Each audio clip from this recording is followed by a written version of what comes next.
Hello everyone, Shrimati मोहरी देवी Tapadia girls college के YouTube channel में आपका फिर से स्वागत है। हम एनिमल सेल कल्चर और टिश्यू कल्चर के बारे में पढ़ रहे थे, तो कुछ टेक्निक्स के बारे में हमने स्टडी की थी, ठीक है। तो आज जो है हम नेक्स्ट कुछ आगे थोड़ा पढ़ना स्टार्ट करेंगे। हमने फ्लास्क कल्चर के बारे में पढ़ा था, अब हम पढ़ेंगे ऑर्गन कल्चर के बारे में। बेसिकली ऑर्गन कल्चर के बारे में हम यहाँ देखें, ऑर्गन कल्चर, तो ऑर्गन कल्चर जब हम करते हैं तो हमें एक टिश्यू का एक्सट्रैक्ट चाहिए होता है। एक जो सैंपल हमारा रहता है बेसिक कल्चर, वो एक टिश्यू रहता है, ठीक है, एक्सट्रैक्ट रहता है, तो उससे हम जो है ऑर्गन कल्चर कर सकते हैं। ऑर्गन कल्चर काफ़ी टैक्टफुल वे में किया जाता है, मतलब काफ़ी संभाल के, काफ़ी सेंसिटिव चीज़ होती है, तो इन चीज़ों को काफ़ी संभाल के किया जाता है। उसके बाद ये संभालने का कारण ऐसा होता है कि भाई जो टिश्यू हम ले रहे हैं सैंपल, अगर उसके प्रोसीजर में, उसके हैंडलिंग में कोई गलती आ जाए तो फिर हमें नहीं मिल पाएगा रिजल्ट। उसके स्ट्रक्चर में, उसके आर्किटेक्ट में कुछ ना कुछ दिक्कत ज़रूर आ जाएगी, इसलिए काफ़ी संभाल के किया जाने वाला प्रोसेस है। जो मीडिया हम लेते हैं उसको हम T8 मीडिया बोलते हैं या फिर सीरम फ्री मीडिया बोलते हैं। जो मीडिया हम यूज़ में लेते हैं उसको T8 मीडिया बोलते हैं। इसको हम, ये जो एक सीरम फ्री मीडिया होता है, विदाउट सीरम के सीरम फ्री मीडिया होता है, ठीक, T8 मीडिया। उसके आगे हम देखें तो एक स्पेशल एपरेटस लेते हैं, एक स्पेशल देखा जाए तो बॉक्स या चैम्बर हम लेते हैं जिसमें ये सारा चीज़ होता है, उसको अपन बोलते हैं टॉवेल्स टाइप 2 चैम्बर। इसमें ये सारा का सारा प्रैक्टिकल, ये सारा लैब वर्क परफॉर्म किया जाता है। टॉवेल्स टाइप 2 चैम्बर, ये चैम्बर होता है जिसमें सारे का सारा ये वाला जो ऑर्गन कल्चर का परफॉर्मेंस है वो किया जाता है। तो अब हम टेक्निक्स देखते हैं कि कौन कौन सी टेक्निक्स इन्वॉल्व होती है ऑर्गन कल्चर में, इसके बारे में थोड़ा हम देखें तो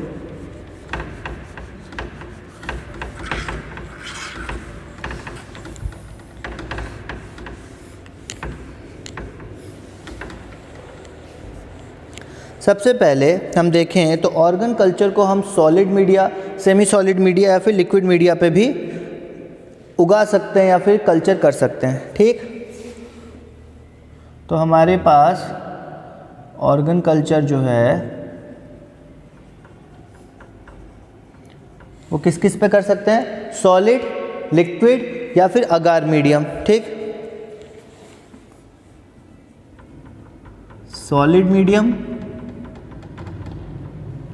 फिर आपका आता है अगार मीडियम जो सेमी सॉलिड होता है, जेल लाइक, और फिर लिक्विड या फिर फ्लूइड मीडियम, तो इस पे कैरी किया जा सकता है, ठीक। उसके बाद अगर अपन देखें ऑर्गन कल्चर में ही, तो यहाँ पे जब मीडियम हमारा प्रिपेयर हो गया, तो मीडियम प्रिपेयर करने के बाद फर्दर हम एक कॉटन या फिर ऊल का, कॉटन का एक पैड लेंगे, कॉटन पैड आता है, कॉटन का पैड लेंगे और एक वॉच ग्लास में रखेंगे। तो एक वॉच ग्लास रहेगा हमारे पास, इस तरह का एक वॉच ग्लास रहेगा, और उस पर वो जो कॉटन का पैड है हम रखेंगे, प्लेस करेंगे, ठीक। वॉच ग्लास में कॉटन का पैड रखा और उसमें 5 ड्रॉप हम एम्ब्रायो एक्सट्रैक्ट डालेंगे। तो ऑर्गन कल्चर का मीडियम हो गया। फिर उसके बाद नेक्स्ट पॉइंट क्या है हमारा, कि एक cotton pad taken in a glass watch या watch glass, a cotton pad taken in a watch glass, watch glass में एक लिया गया, ठीक, कॉटन का पैड। उसके बाद क्या किया गया, उसमें 5 ड्रॉप एम्ब्रायो एक्सट्रैक्ट ऐड किया गया। ऐड 5 ड्रॉप्स ऑफ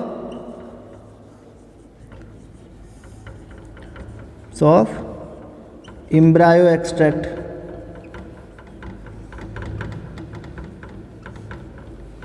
पाँच ड्रॉप क्या डाला गया, एम्ब्रायो एक्सट्रैक्ट जो है, एम्ब्रायो चिक एम्ब्रायो भी हो सकता है, वहाँ से भी एक्सट्रैक्ट लेके डाला जाता है कई बार जब चिक एम्ब्रायो का ग्रोथ होता है ऑर्गन कल्चर में। तो 5 ड्रॉप ऑफ एम्ब्रायो एक्सट्रैक्ट जो है वहाँ पे डाला गया। 15 ड्रॉप उसके बाद इसमें डाला जाता है प्लाज्मा। ये सब किस पे हो रहा है, यही जो कॉटन पैड रखा है इसी के ऊपर, ठीक।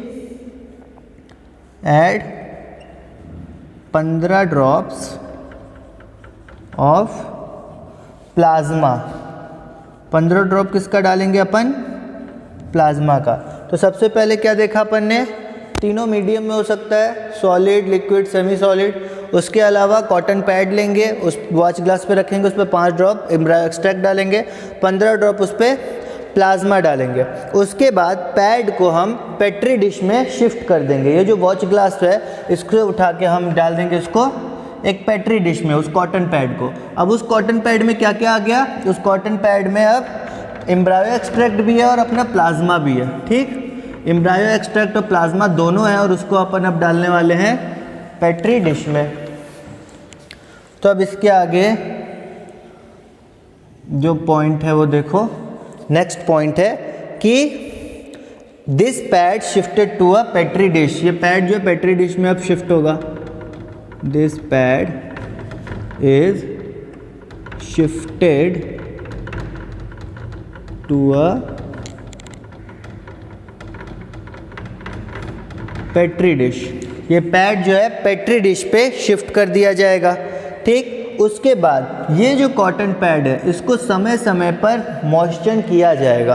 प्लाज्मा और एम्ब्रायो से समय समय पर मॉइस्चर किया जाने का मतलब समय समय पर इस पे ये न्यूट्रिएंट्स दिए जाएंगे।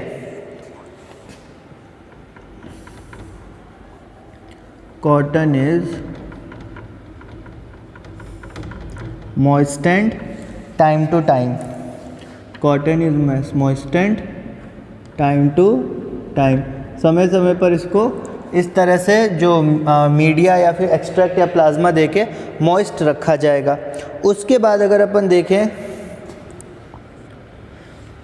ये जो हो गया, अब इस पे एक्चुअल अपना जो टिश्यू है वो रखने से पहले इस कॉटन के ऊपर हम एक पतली सी एक और परत चढ़ाएंगे, वो होगी लेंस पेपर की। पतली सी एक लेंस पेपर, पतला सा पेपर आता है लेंस पेपर, उसको रख देंगे तो अपने डायरेक्ट इसके कांटेक्ट में ना आके जो अपना टिश्यू है वो लेंस पेपर के ऊपर रखा रहेगा। Place a piece of tissue on top. सबसे ऊपर टिश्यू आ गया, पर इसके बीच में हमने एक यहाँ पे बीच में डाल दिया place a lens paper in between. इन दोनों के बीच में क्या डाल देंगे, एक लेंस पेपर डाल देंगे। ठीक है, और उसके बाद अपना टिश्यू टॉप में रख देंगे। इतना ही करते हैं तो आपका ऑर्गन जो है वो डेवलप हो जाएगा। इतने में ही आपका ऑर्गन डेवलप हो जाएगा। ठीक है, तो हमने क्या क्या देखा, ऑर्गन कल्चर में सॉलिड मीडियम, अगार मीडियम, लिक्विड मीडियम तीनों में हम ऑर्गन कल्चर कर सकते हैं। कॉटन पैड चाहिए, वॉच ग्लास में हम कॉटन पैड रखेंगे।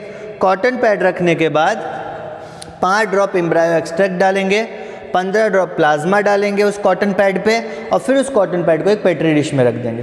पेट्री डिश में रखने के बाद उस कॉटन पैड को हम ये ध्यान रखेंगे कि टाइम टू टाइम उसको मॉइस्चर किया जाए, टाइम टू टाइम उसमें एम्ब्रायो एक्सट्रैक्ट और प्लाज्मा ऐड किया जाए। उसके बाद उसके ऊपर बेसिकली हम एक पतला लेंस पेपर बिछाएंगे और उसके बाद अपना टिश्यू जो वहाँ रखेंगे और टाइम टू टाइम इसकी देखभाल करते रहेंगे ताकि ऑर्गन जो है आगे चल के नॉर्मली डेवलप हो सके।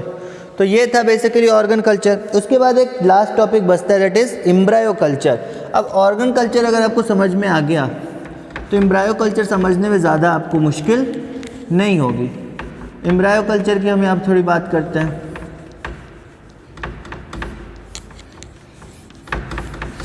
कोई ज़्यादा हार्ड या फिर क्या कहते हैं कॉम्प्लेक्स प्रोसीजर नहीं है, सिंपल सा प्रोसीजर है एम्ब्रायो कल्चर का भी। सबसे पहले तो एम्ब्रायो किस टाइप का लेंगे ये सबसे मेन मुद्दा है। तो एम्ब्रायो कल्चर के लिए हम चिक एम्ब्रायो लेते हैं। ठीक है, स्टेप्स की बात, एम्ब्रायो कल्चर, एम्ब्रायो कल्चर, उसके लिए हम लेते क्या है,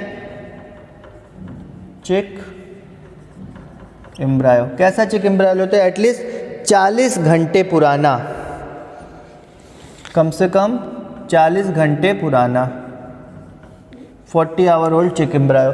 इतना पुराना चिक एम्ब्रायो हम लेते हैं कल्चर के लिए। स्टेप्स की अगर अपन बात करें तो एग जो है,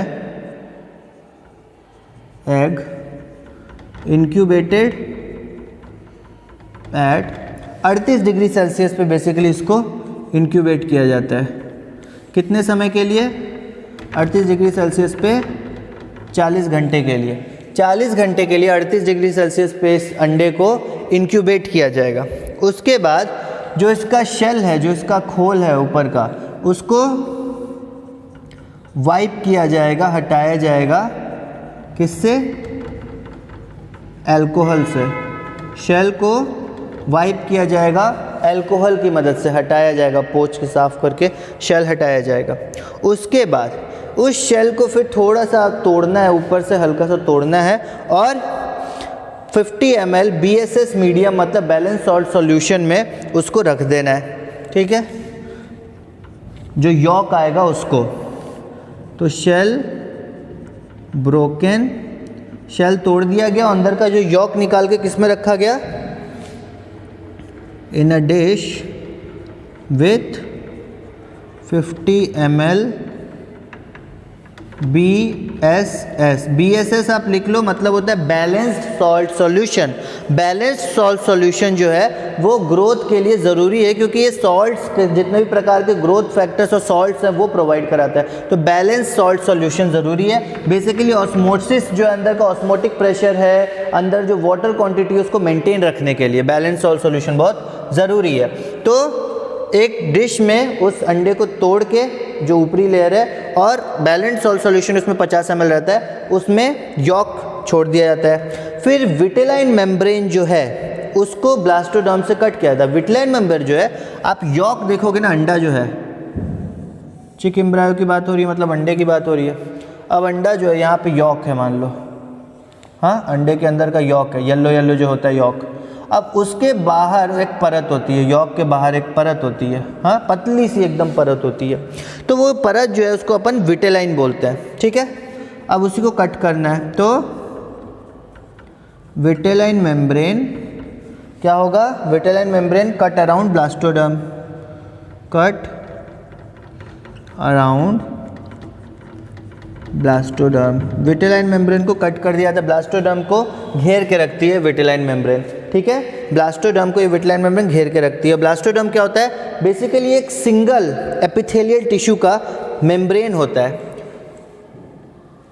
एपिथेलियल टिश्यू का एक मेम्ब्रेन होता है सिंगल सेल्स का। ठीक, उसके बाद अगर अपन बात करें तो ब्लास्टोडर्म को फिर पेट्री डिश में शिफ्ट किया जाता है बैलेंस सॉल्ट सॉल्यूशन के साथ। विटेलाइन मेम्ब्रेन हटा दिया, फिर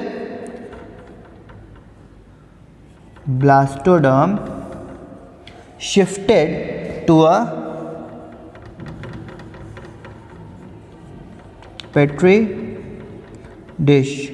Blastoderm shifted to a petri dish with balanced salt solution. Blastoderm को एक पेट्री डिश में शिफ्ट किया जाता है जहाँ पे balance salt solution already present है। उसके आगे अगर अपन देखें तो ये जो विटेलाइन मेम्ब्रेन है, एक चीज़ याद रखना, यहाँ पे क्या किया गया है? विटेलाइन मेम्ब्रेन को सिर्फ कट किया गया है, पर अब हम विटेलाइन मेम्ब्रेन को पूरी तरह से रिमूव कर देंगे, हटा देंगे। ठीक है, तो vitelline membrane has been removed. Vitelline membrane को यहाँ से हमने पूरी तरह से अब अपने कल्चर में से हटा दिया।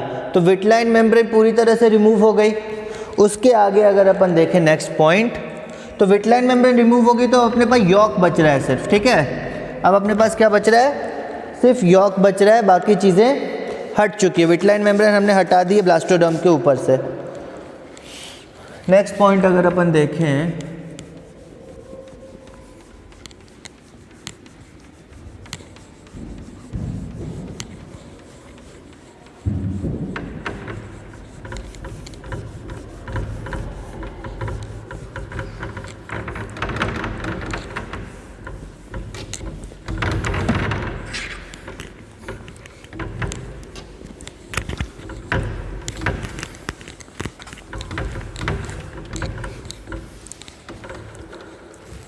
विटेलाइन मेम्ब्रेन रिमूव कर दिया गया। विटेलाइन मेम्ब्रेन रिमूव करने के बाद, ठीक है, अब जो ब्लास्टोडर्म बच गया जिसके अंदर एम्ब्रायो है, हाँ, ब्लास्टोडर्म जो कि ग्रोइंग एम्ब्रायो के साथ है, उसको एक पैड पे, कॉटन पैड पे शिफ्ट किया जाता है।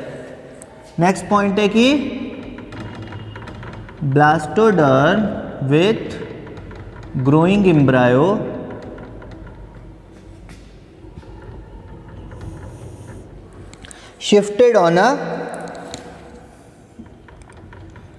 shifted to a cotton pad, एक कॉटन पैड या फिर उल पैड भी बोलते हैं, वुल पैड भी बोलते हैं, कॉटन या उल पैड पे उस ब्लास्टोडर्म को शिफ्ट कर दिया जाता है, वहाँ पे एम्ब्रायो ग्रो कर रहा है।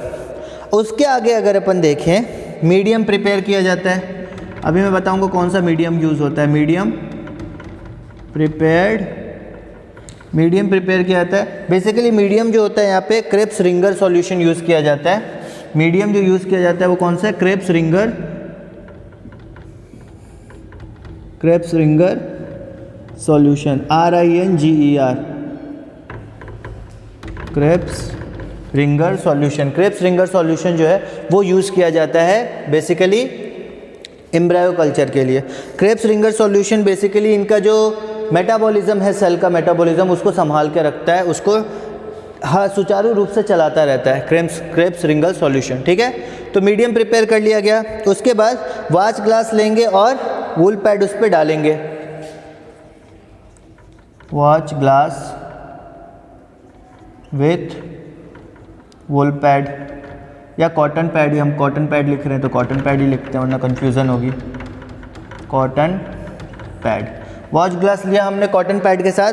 उसके बाद 1 ml मीडियम ऐड करेंगे उस कॉटन पैड पे। 1 ml medium added to cotton pad. Cotton pad पे 1 ml मीडियम जो क्रेब्स रिंगर सॉल्यूशन है हमारे पास, उसका 1 ड्रॉप या 1 ml हमने वहाँ पे डाला और कल्चर को 37 डिग्री सेल्सियस पे इंक्यूबेशन पे रख दिया। Incubate at 37 degree Celsius. 37 degree Celsius पे इंक्यूबेट करिए। अब हमें टाइम टू टाइम इसको देखते रहना पड़ेगा, देखते रहना पड़ेगा, इसका ख्याल रखना पड़ेगा और इसमें अगर न्यूट्रिशन रिक्वायरमेंट चाहिए तो उसको चेंज देते रहना पड़ेगा। उसके बाद कल्चर में जो है वो बैचेस बनाने पड़ते हैं या लाइन कल्चर करना पड़ता है। बैच 1 होगा तो फिर वो बैच 2 में या सब कल्चर करना पड़ता है चीज़ों को। हमने एक बार तो ये कर दिया, अब ये थोड़ा ग्रो होगा तो यहाँ पे जो न्यूट्रिशनल रिक्वायरमेंट है वो ज़्यादा होगी और यहाँ पे न्यूट्रिशन कम हो जाएंगे, तो इस कारण से फिर नेक्स्ट कल्चर में इसको डालेंगे ज़्यादा न्यूट्रिशन के साथ, फिर ये और बड़ा होगा। ऐसे ही करते करते हम न्यूट्रिशन जो है यहाँ पे बढ़ाते रहते हैं। तो ये है आपका एम्ब्रायो कल्चर। इसके पहले ऑर्गन कल्चर देख रहे हैं, तो यही बेसिक है। क्रेब्स रिंगर सॉल्यूशन है, ये कभी कभी पूछ लेता है कि कहाँ पे यूज़ किया जाता है, तो एम्ब्रायो कल्चर में यूज़ किया जाता है। और 40 आवर्स पुराने, 40 घंटे पुराने, कम से कम 40 घंटे पुराने चिकन एम्ब्रायो को हम यूज़ करते हैं, तब हम एम्ब्रायो कल्चर कर सकते हैं। तो ये था टोटल आपका animal cell culture and tissue culture, हमने बेसिकली पूरा देख लिया है। आई होप कि आज का वीडियो आपको पसंद आया हो। अगर ये वीडियो पसंद आया हो इसको लाइक कीजिए, शेयर कीजिए, हमारे चैनल को सब्सक्राइब कीजिए। मिलते हैं नेक्स्ट वीडियो में नए टॉपिक के साथ। Thank you very much.